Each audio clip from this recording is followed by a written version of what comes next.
On est à l'université, et qui dit université dit production du savoir et diffusion du savoir. Or, l'objectif de l'agenda national de transformation, c'est de transformer. On ne peut pas transformer sans savoir ni connaissance. Donc, ce thème est hyper pertinent. Mais sur la question du rôle, j'en identifie trois. Le premier rôle, c'est un rôle d'incubation. Le deuxième rôle, c'est un rôle de proposition. Le troisième rôle, c'est un rôle de production.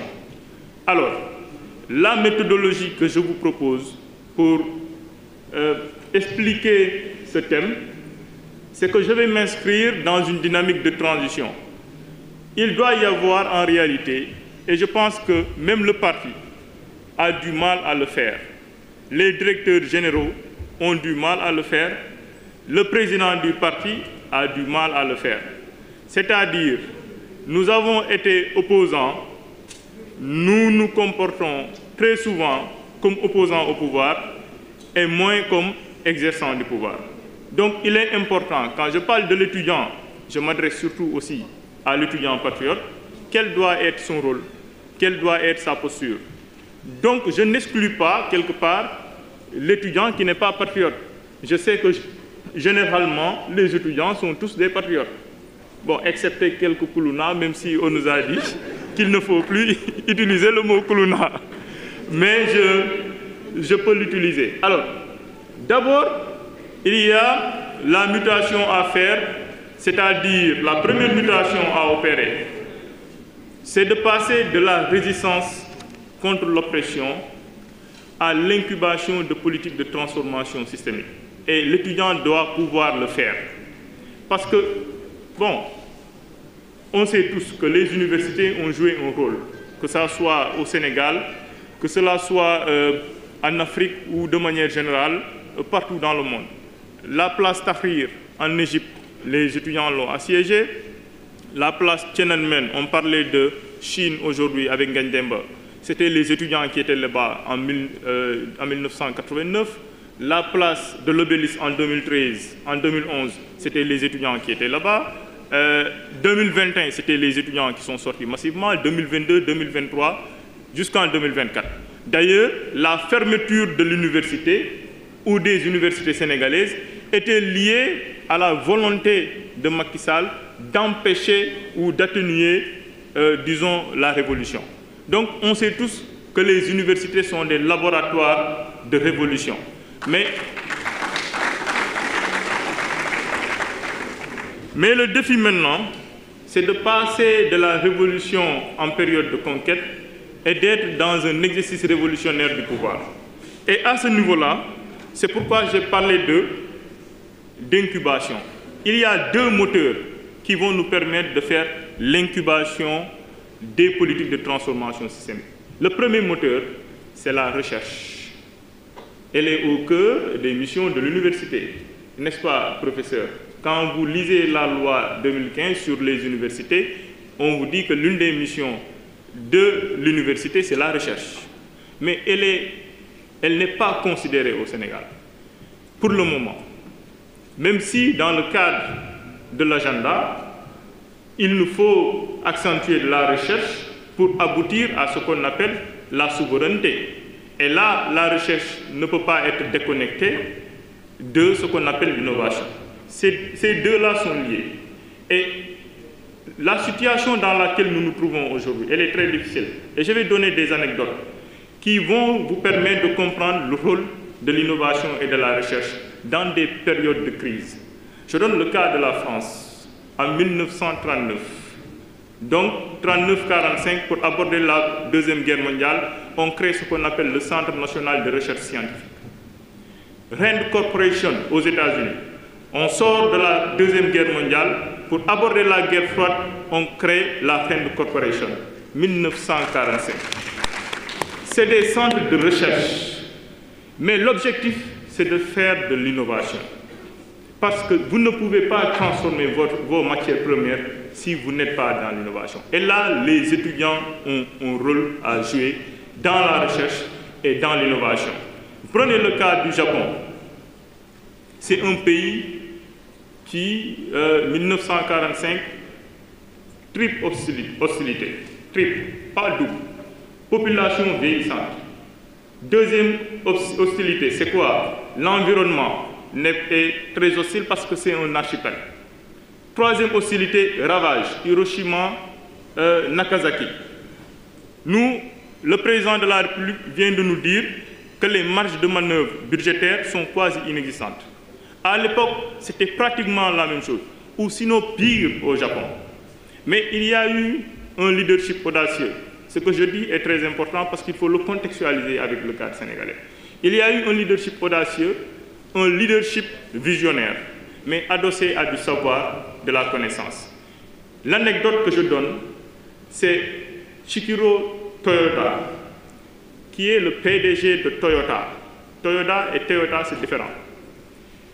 Il a dit, je veux que Toyota dépasse les modèles Ford et GM, General Motors. Je veux qu'on les dépasse, que l'industrie automobile du Japon dépasse l'industrie automobile américaine dans les 3 ans à venir. Ce qu'il fait, c'est quoi? Il va prendre un ingénieur industriel, il lui dit, Taishi Ono, je veux que tu mettes dans cette œuvre-là. Donc, l'œuvre de transformation systémique que nous avons engagée ne peut pas se faire sans les universités. Et quand il a engagé Taishi Ono, le gars a développé le système TPS, Toyota Production System, de telle sorte que les Américains, après, 3 chercheurs notamment du MIT, ont publié un livre, La machine qui change le monde. Le Japon a engagé des prouesses mais extraordinaires. Et pourtant, ils sont petits de taille, ils vivent dans un archipel, ils ont un taux de fécondité très faible, la population, elle est vieillissante. Et d'ailleurs, les Japonais se marient tardivement.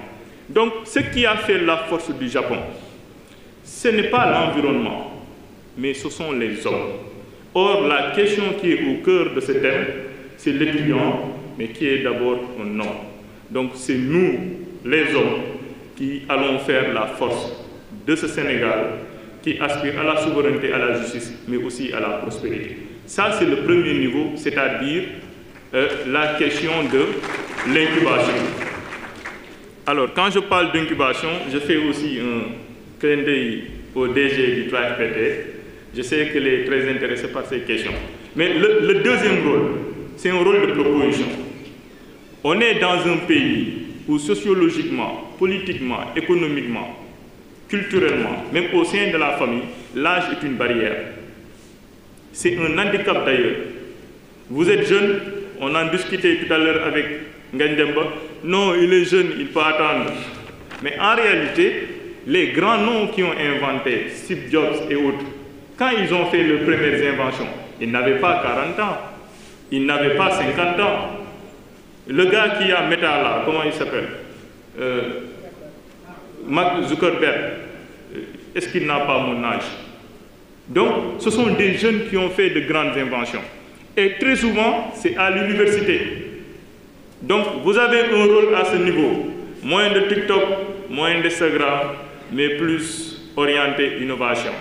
Plus vous êtes orienté innovation, plus vous aidez le président Ousmane Sonko dans sa volonté de faire du Sénégal un peuple souverain. Donc, ça doit être un credo, un objectif, surtout pour vous de passer UGB. Je pense que c'est très important. Ce rôle de proposition, nous, au niveau de JPS national, nous l'avons exploré, nous l'avons expérimenté. Et le bureau PASTEF qui est là, UGB, ils le savent. Toutes les fois où le parti a vécu des moments cruciaux, nous avons développé des programmes politiques. Je donne un exemple. Le programme Chemin de la Libération, quand nous l'avons développé, c'était en période de clandestinité. Le ministre qui était là, Birame Souleye, quand on a tenu une réunion avec lui, il nous a dit le défi pour passer actuellement, dissolution, Antoine Diome a signé le décret, PASTEF n'existe plus. Il dit que le défi, c'est de continuer la lutte dans un contexte de clandestinité. on développe le programme Chemin de la Libération, on fait porter cela à FRAPP et on a continué la lutte. Et ça, on attend ça de la jeunesse également. C'est-à-dire cette capacité à faire du développement stratégique, à accompagner la mise en œuvre du projet.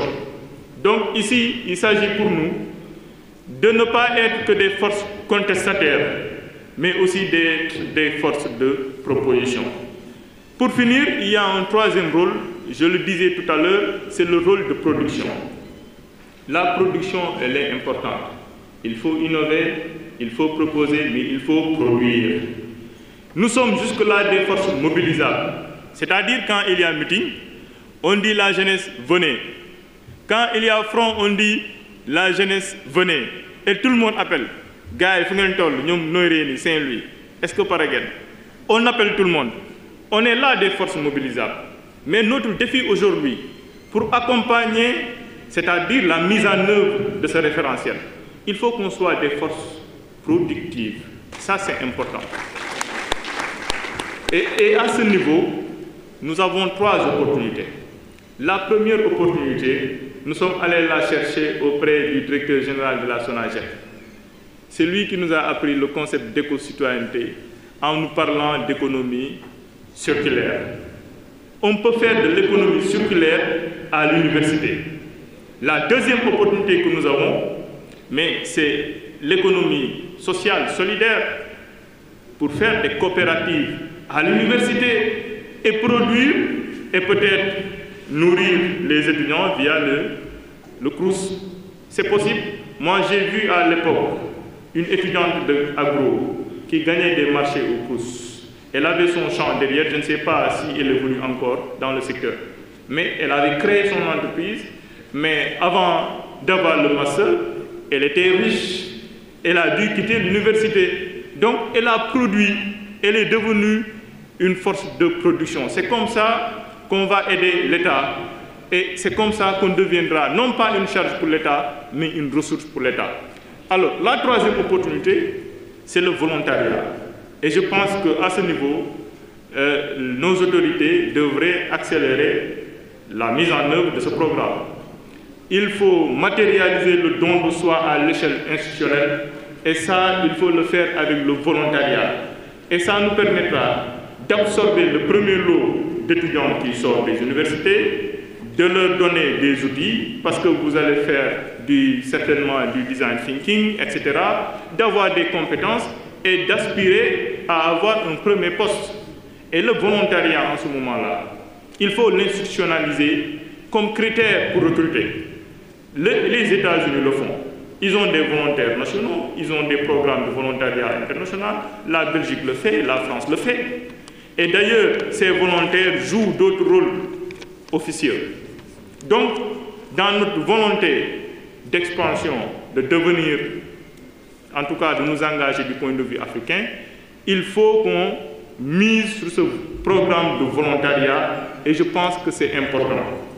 La dernière chose, et là je vais interpeller directeurs et autres, le parti a un rôle à jouer pour identifier tous les révolutionnaires étudiants.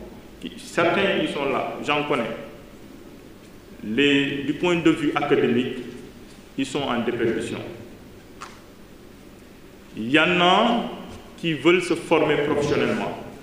Et je pense modestement que l'engagement est un critère si on doit opérer, en fait, si on doit rechercher la méritocratie. C'est-à-dire quelqu'un qui, pendant un moment de révolution, a fait du don de soi. Ça doit être un critère. Moi, je le pense modestement. Parce que c'est quelqu'un, on peut compter sur ce quelqu'un-là pour transformer. C'est de l'altruisme et il faut récompenser l'altruisme. Et je pense qu'on peut développer des programmes de formation avec un objectif de réparation. C'est ça aussi la réconciliation. Merci beaucoup.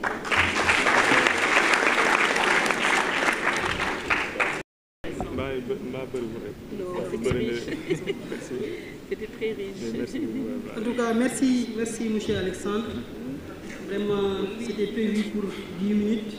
J'ai fait mais bon, Vous avez fait 16 minutes, mais ça vaut la peine, je pense bien, parce que l'exposé a été riche en termes de conseils, en termes de propositions aussi, dans la mesure où, dans votre panel, vous avez rappelé le rôle essentiel de l'université, le rôle essentiel de l'université dans l'agenda de transformation, mais aussi le rôle de l'université par le biais de l'étudiant. L'étudiant qui doit, selon Alexandre, en tout cas participer à cet agenda de transformation à travers 3 piliers. Un pilier d'incubation, un pilier de proposition et un pilier de production. Et donc aussi, dans le dernier pilier, qui est le pilier de la production, à travers la jeunesse et les étudiants, je pense que M. Alexandre est revenu sur 3 propositions ou bien 3 opportunités qui sont à notre disposition, à savoir l'économie circulaire, à savoir l'économie sociale et solidaire, mais aussi à savoir le volontariat, à travers lequel aussi il appelle les autorités à l'institutionnaliser. Donc je pense que nos 3 panélistes nous ont largement entretenus sur différents thèmes qui nous ont en tout cas enrichis et qui nous ont davantage motivés dans l'engagement patriotique, mais aussi dans les voies à suivre pour le développement et la transformation du Sénégal que nous voulons. Donc je pense que nous allons à présent continuer avec les autres panels. Et donc j'appelle monsieur le cérémonial à venir. Allez, mon cher,